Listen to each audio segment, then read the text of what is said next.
今回の動画は職業についてのお話です。先に言っておくと、いたずら好きな私は学者を選んだけど、あなたは何を選びますか？では早速本編に行っちゃいましょう。本編の内容については2つ。1つ目、結局職業は何がいいの？です。一番多かった質問はこれだね。2つ目、実は全ユーザーが勘違いしている超重要な落とし穴。これ実は1つ目よりも個人的になんだけど、それ以上に重要だと思ったので、それをセットでお話しします。それは1つ目の結局職業は何がいいの？についてめっちゃ簡単に答えます。正解は自分の強さのタイプによって職業を選ぶです。いや、そりゃそうでしょうよ。そうでしょうよ。はい、ごめんなさい。はい。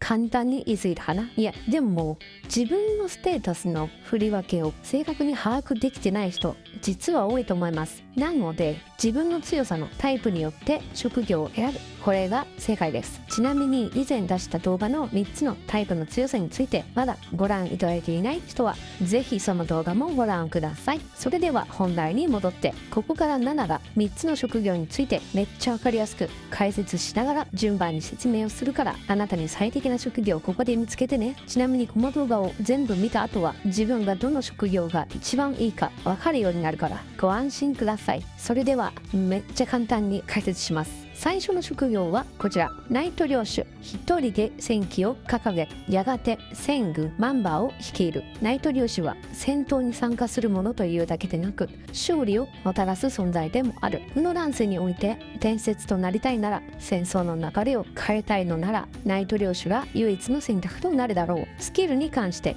先手集結、特殊な集結をします。先手集結はダメージが 10%、ヒットポイントが 120% 増加、参加者は増加する 20% 獲得します。この先手集結の使用回数は12時間ごとに1回回復します。最大36時間で3回蓄積可能となっています。さらにアクティブスキルでパッシブスキルというものがあります。こちらは君臨の響き。先手集結ではない場合でも一定の効果を発揮してくれます。こちらのパッシブは領地開拓。この先手集結を開始すると、参加者が多いほど引き連れていくメンバーが多いと、発動者が増加するステータスがより高くなります。連れていくメンバーが多いほどこのスキルは強くなります。はい、こちらのパッシブ、物騒な呼び方なんですけど、殺戮の前衛。このスキルで敵軍を10体以上撃破すると使用回数が1回回復します。なので1回しか使えないんですけど、10体以上撃破すると1回回復するので1回多く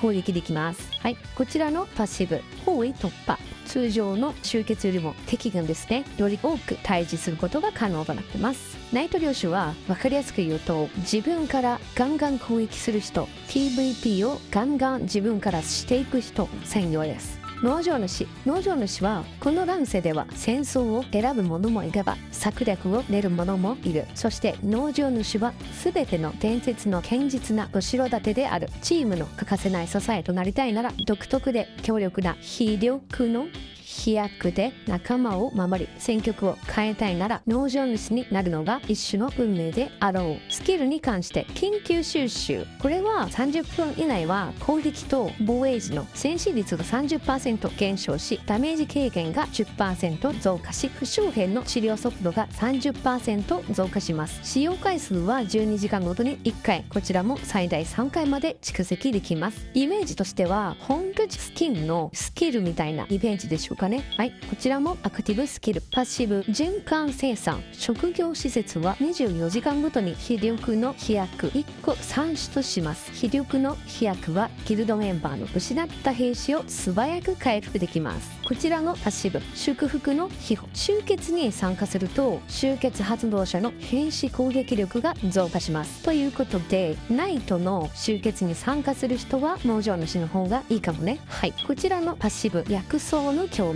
非力の飛躍生産量が増加します。ではこちらのパッシブ、大地の守り。非力の飛躍の治療を受ける時の効果が増加します。農場主同士だとね、効果増加します。わかりやすく言うと、返り討ちが得意な人専用です。攻撃させて相手に被害をガンガン出すような人、自分が被害出ても回復できるんではい、学者はね、混乱する戦局。勇者は力で陣を破り、知者は策略で局を定める。学者は敵と正面から戦わずに施設を築き、勝利の網を編み、敵を見えない布陣で追い詰める。戦場の流れを操る裏方の騎士になりたいなら、知恵で敵を圧倒する快感を楽しみたいなら、学者が唯一の選択となるだろう。学者のスキルはちょっとね多いので分けます。まずは適材適所。指令で4種類の施設を建造できる。こちらはですね、上限は同時に最大4つの施設が存在できる。建造回数は6時間ごとに1回回復します。最大8回分までストックできます。次、投石機。範囲内の駐留している敵に割合ダメージを与える。軽傷および重傷。死傷までは出さないんですけど、相手の兵士を減らすことが可能です。魔法バリア。ギルドメンバーの本拠地を保護し、攻撃を受けないようにする。これは広範囲のバリア。次は巨馬。範囲内の味方を攻撃する。敵部隊の最大加速上限を制限し、初期速度を低下させる。監視塔。ギルドメンバーが近くの紛争の地のボスに与えるダメージが増加する。重複も可能でございます。それではパッシブスキル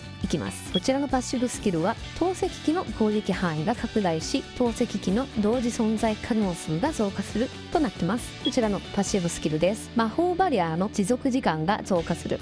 習得後に建造された魔法バリアにのみ影響。巨馬の同時存在数が増加する。次のパッシブ。魔法バリアの効果範囲が拡大し、巨馬の効果範囲が拡大する。こちらのパッシブ。重傷を与える割合が増加し、投石機の攻撃間隔が短縮されるです。わかりやすく言うと、対戦相手の邪魔をする人、つまりいたずらっ子専用です。私これなんですよ。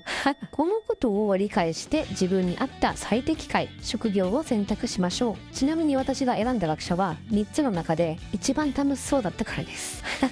それはさておき、職業を選択するときに2つ安心してほしいことがあります。1つ目は、職業は変更可能です。決定してもアイテムや一定時間経過すると職業はリセットできるので、職業は変更可能です。2つ目は、3つのどの職業を選んでも王国の紛争で必要な特待生と職業 EXP 増加のスキルは3つの職業の共通スキルだから、ゲームの進行上影響しません。だから安心して好きな職業を選んでね。そして私が個人的に一番重要なんじゃないかと思ったこと、それがこれ、職業を確定するタイミングです。これは本当にいろいろ応用もできるから知ってて損はないと思いますよ。一番最初に確定しておきたいタイミングはっていうと2パターンあります。それはここです。1つ目、遺跡争奪戦の最終戦を目指している人は星々の流帝の決戦まで、このタイミングまでに確定させましょう。ここでサーバーの全戦力を集結します。全力中の全力で、